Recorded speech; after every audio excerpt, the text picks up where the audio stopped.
Magandang umaga mga parts. So ito, ni-repair ko yung motor ng kapatid ko. So RS, Yamaha RS. So pakita ko kung ano mga ginawa ko. So ni-repair ko yung fairings, pininturahan. So yun, so pakita ko muna yung motor no. So ito yung motor ng kapatid ko na Yamaha RS. So medyo napabayaan, may stock. So basag-basag yung fairings. So yan.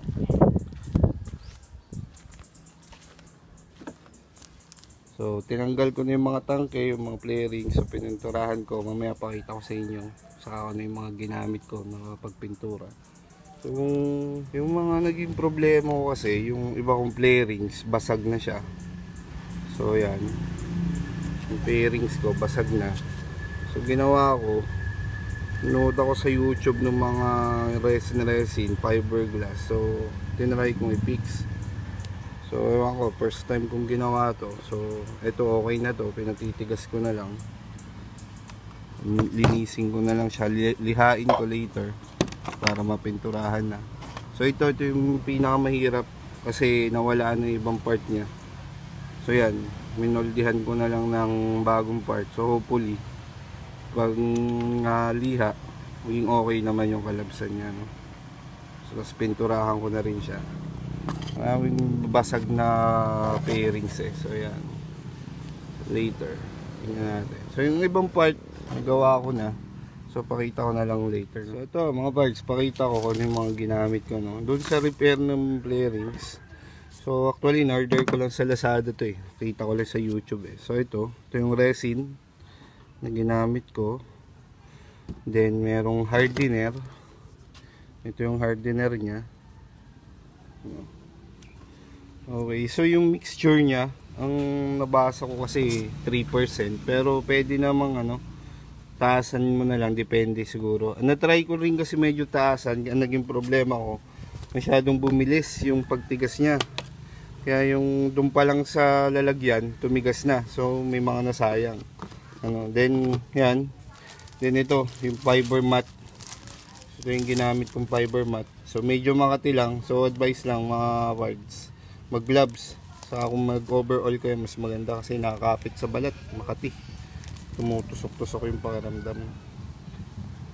Sa pintura naman, so mga ginamit ko, metal at sa fairings. So una, ginamitan ko ng ito.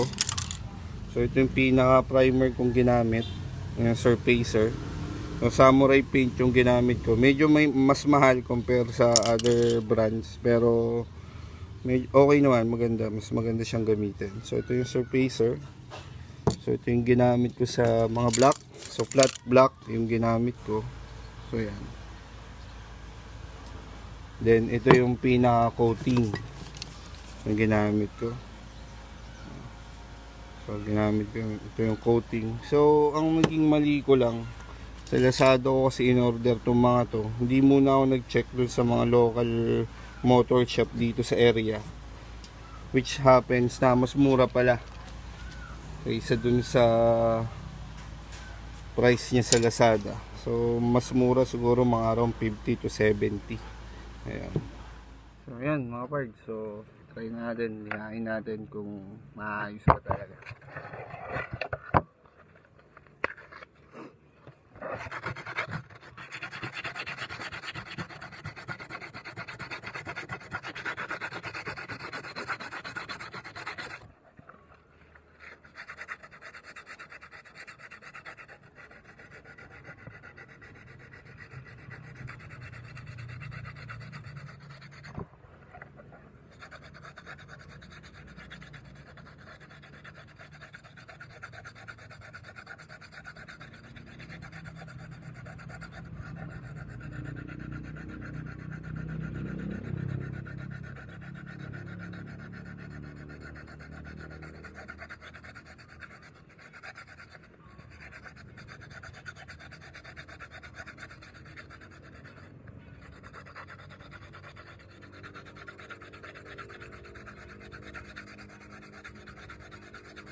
So yun guys, so after 30 minutes ng pagliliha, medyo na level out na yung surface nya.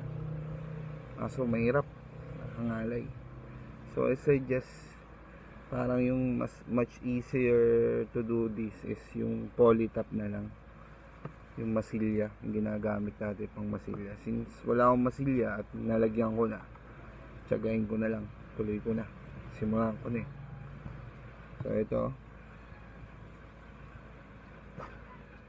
So ito guys, so level na nga siya. So hindi mo na makakapa na may nilagay kang fiber.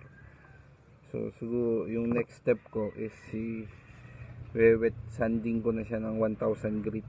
So para mawala yung mga gas pa sa malagyan ko na ng primer. So wet sanding na natin, 1000 grit gamit natin.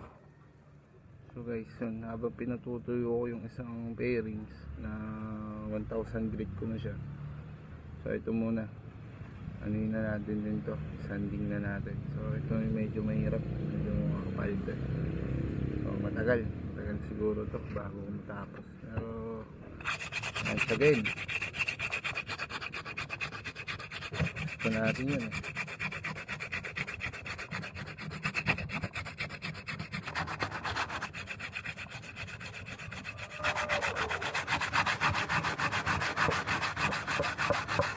Yung ginamit ko pala na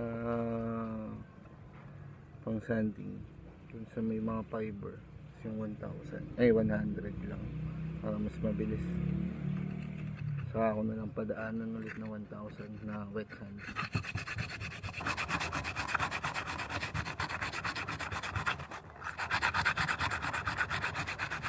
Ito mga parts na yun, tinry ko lang YouTube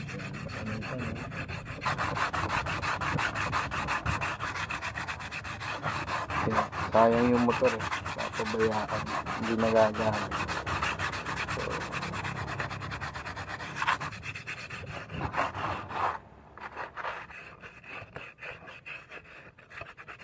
So mabait pa naman yung motor na yun kasi nagagamit yun from sa work ko sa Rizal, going to Batangas, going Tarlac. So okay siya pang long drive.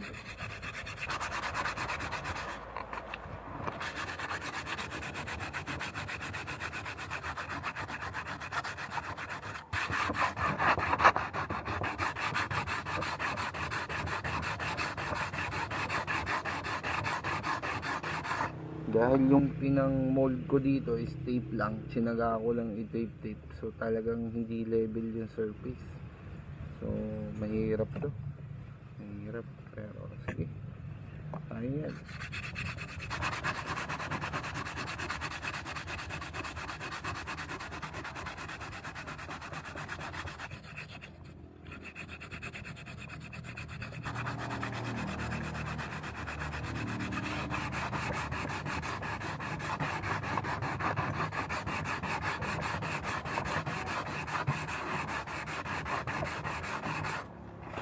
So guys, so pwede na natin pinturahan yung isang part ng fairing. So una, ito muna tayo, surfacer muna para sure ball. So yung nabasa ko regarding sa pagliliha daw is kung stock naman yung pintura mo, not necessary tanggalin mo pa yung pintura lahat, parang paggaspangin mo lang okay na yan, so hopefully tama yung nabasa ko para wala maging problema. So tirahin ko na, lagyan ko muna ng surfacer, yan yung pinaka primer nya. So guys, yan na primer ko na. So yung pinaglagyan nung kitang kita pa rin. So I guess yung tamang procedure talaga is masilya kasi pangit to. So tutuloy ko na rin, nandiyan na rin pinturahan ko na panlikod naman na fairing. So sana hindi masyadong halata pag na-final na natin. So primer na yan. So second coat ko na, 2 coats ang ginawa ko na hoping na matakpan yung naging butas yung pinaglagyan ng fiber, so nandun pa rin. So yan, so kung ako sa inyo guys, gamitin nyo na lang is polytop talaga, yung pang masilya, mas maganda compare dito sa rekta na fiber. So guys, yan na primer ko na. So yung pinaglagyan nung kitang kita pa rin. So I guess yung tamang procedure talaga is masilya, kasi pangit to. So tutuloy ko na rin, nandyan na rin pinturahan ko na panlikod naman na fairing, so sana hindi masyadong halata pag na-final na natin. So primer na yan, so sinecond coat ko na, 2 coats ang ginawa ko na hoping na matakpan yung naging butas yung pinaglagyan ng fiber, so nandun pa rin. So yan, so kung ako sa inyo guys, gamitin nyo na lang is polytop talaga, yung pang masilya, mas maganda compare dito sa rekta na fiber. Ito mga parts, first coat siya ng black.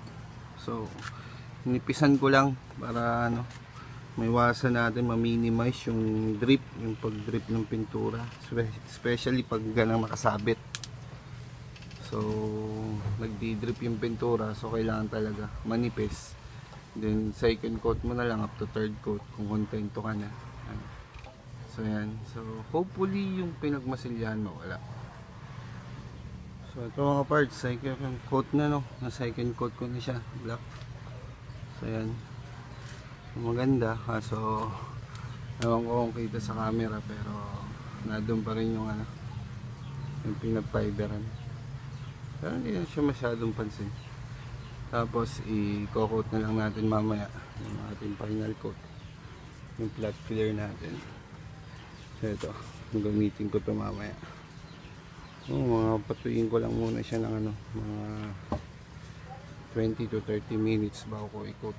Tapos nga pala mga parts, may nabasa din ako na so dapat talaga within 3 hours ma-coat mo na agad para maganda yung kapit daw ng coat na. Kung more than 3 hours, pangit na yung kapit ng coat. So ayan mga parts.